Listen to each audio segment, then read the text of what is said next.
হচ্ছে সেই গাবখান ব্রিজ। ব্রিজের মধ্যস্থলে আমরা দাঁড়িয়ে আছি,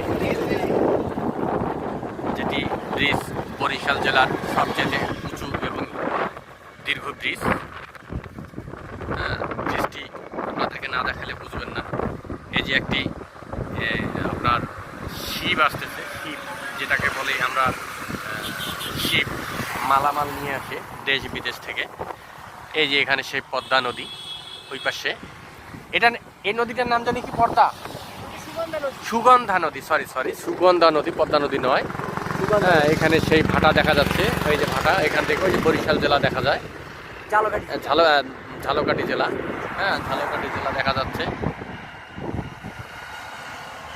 আমরা মনে হয় এমন ব্রিজের উঁচায় উঠেছি, দেখা যাচ্ছে মনে হয় আমরা গাছের আগায় বসে আছি। গাছের ডগায় যেভাবে উঠলে মনে হয় গাছের ডগায়